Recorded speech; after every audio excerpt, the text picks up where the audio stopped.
မလေးရဲ့နာမည်လေးရဲ့ဒီပညာရေးချင်းလေးရဲ့နောက်ပြီးတော့ဘယ်ကနေလာလဲဆိုတာလေးပြပြပေးပါအောင် ဟုတ်ကဲ့မင်္ဂလာပါညီမနာမည်တော့တက်ဆန်တော့ခေါ်ပါတယ်ဗျာနော်အခုညီမကအဝဲတဲ့ပထဝီတက်တရနဲ့ဖြည့်ဆွထားပါတယ်အခုတော့လာမယ့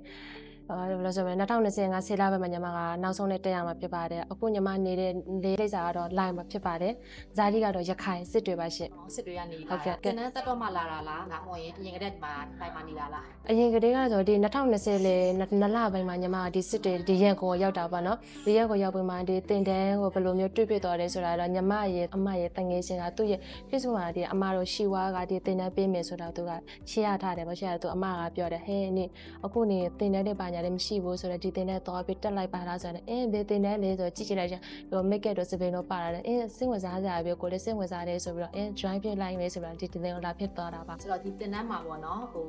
ဘာတွေကိုအဓိကသင်ယူရရှိတဲ့လေပေါ့အဲ့ဒါလေးပြပြပေးပါ ဟုတ်ကဲ့ဒီတင်တန်းမှာကအတိအရတဲ့တရှိတော့ဆိုတဲ့စပင်းတွေကိုဘယ်လိုဆိုအဲ့တော့ဆိုကိုကစပင်းဆိုတာစပင်းမကောင်းဘူးဘာညာလောက်ပဲတည်မှာတကယ်တော့စပင်းရဲ့အထိတ်ပဲရဲ့စပင်းမှာပင်နော်ရှိတယ်ဆိုတာတိခဲ့ကြပါမယ်နော်အခုဒီမှာတင်တန်းဘယ်လိုမျိုးရရှိခဲ့တယ်ဆိုတော့သူကလူအများနဲ့တင်းဝါနဲ့အလုပ်လိုက်ဘယ်လိုမျိုးလုပ်ရမလဲလူအများနဲ့စကားပြောဆိုတဲ့အချိန်ကဘယ်လိုလုပ်ရမလဲဆိုပြီးတရှိတော့ကလည်းကို motivation တွေပေးတယ်ဘယ်လိုဆိုတော့တခုကိုစကိုကဘယ်လိုဆိုတော့တရှိတော့ကဒီအလုပ်ကိုစလုပ်မယ်ဆိုရင်လည်းဘယ်လိုမျိုးလုပ်ရမလဲဆိုတာတော့လည်းတိရှာတဲ့တရှိတော့ကထိန်းပေးတယ်ပေါ့နော်တင်ကြားတဲ့ပေးတယ်ပြီးတော့ရှီဝါကလာတဲ့သူဆရာမလည်းဆိုလည်းသူတို့ကမိတ်ဆက်ပေးတယ်ပြီးတော့ဒီတင်တန်းကိုသူတို့ကတက်ကြွအောင်ဆိုပြီးတော့သူတို့ကပါဝင်ပြီးတော့အားပေးပြီးတဲ့စကားတွေအားပေးပေးတာတွေရရှိခဲ့ပါတယ်ဟုတ် ဒီတင်တန်းမှာတွေ့ရတဲ့အခက်အခဲတွေကဘာတွေဖြစ်နိုင်လဲ အော်ဒီတင်တန်းမှာတွေ့ရတဲ့ကတော့ပထမဆုံးဆက်တက်တော့ကဆိုတော့ဘယ်လိုဆိုမလဲနည်းနည်းကြောက်တာပေါ့နော်ဘယ်လိုဆိုမလဲငါဒီတင်တန်းမှာအဆင်ပြေပါမလားဆိုတော့အဆင်နဲ့ပြေပါတယ်တရှိတော့ရတယ်အကုန်လုံးကိုရောပြီးတော့တင်ပေးတယ်ပေါ့နော်အဲ့တော့ကို့မှာအခက်အခဲကပါတခုရှိတယ်ဆိုတော့တရှိတင်ပေးတဲ့ဟာကနည်းနည်းတော့ဘယ်လိုဆိုမလဲလိုက်တော့လိုက်နိုင်လေးစားမယ်တချို့အရာတွေကိုနည်းနည်းကိုကမလိုက်နိုင်ဘူးဖြစ်နေတယ်ဒါပေမဲ့တရှိတော့အကောင်းဆုံးပန့်ပို့ပေးတယ်လိုက်ရတယ်ဘယ်လိုဆိုမလဲကိုအားတာတဲ့ဖက်တွေကိုပို့ပြီးတော့ဦးစားပေးပြီးလိုက်ဆိုပြီးတော့အဲ့လိုမျိုးတွေရှိပါတယ် ဒီတင်တန်းမှာအကြိုက်ဆုံးအရာဘာတွေဖြစ်မလဲဘာတွေပဲအကြိုက်ဆုံး ဒီတင်တန်းမှာဘာသာရက်ကိုမေးလာလားရှင် အဲ့အကြိုက်ဆုံးဘာသာရက်ကဘာဖြစ်မလဲ အကျဉ်းဆုံးဘာသာရက်ပြောပါဆိုခေါင်းလျှော့တာနဲ့စပယ်ကောက်တာပေါ့ဟုတ်ကဲ့အပြင်ဒီတင်တန်းရဲ့ပြဟာတဲ့ကြိုက်တယ်ဆိုရင်ဒီတင်တန်းကပြောမယ်စီးစီးလုံးလုံးရှိတယ်အဲ့တော့ရှီဝါကလာတယ်ဆိုရင်တော့ကိုဟာကိုပြီးတော့တစ်တညင်ညင်မနေကြဘူးရှီဝါကလာတဲ့ဆရာဆရာဆိုဒီတင်တန်းသူတွေနဲ့ရောပြီးတော့စကားပြောတယ်ရှီဝါကလာတယ်ဆိုမှသူတို့ယာတူအပြင်မှာထားခဲ့တယ်ဒီတင်တန်းကိုရောက်ပြီးတော့ဒီတင်တန်းသူတွေနဲ့ရောနေနေတဲ့ဆက်ဆံကြတယ်ဆိုတော့အရန်တီဟာတာပျော်စရာကောင်းပါတယ်ဟုတ်ဒီတင်တန်းသူတွေကလည်းခင်ဖို့ကောင်းတယ်ရှီဝါဆရာဆရာမတွေလည်းခင်ဖို့ကောင်းတယ်ဒီရှီဝါကတွေးပြီးတော့တင်ပြရတဲ့ဒီဆရာမတော့ဆိုတော့အရန်ကိုကောင်းပါတယ်တော့ အကြိုက်ဆုံးကဘာဖြစ်မလဲ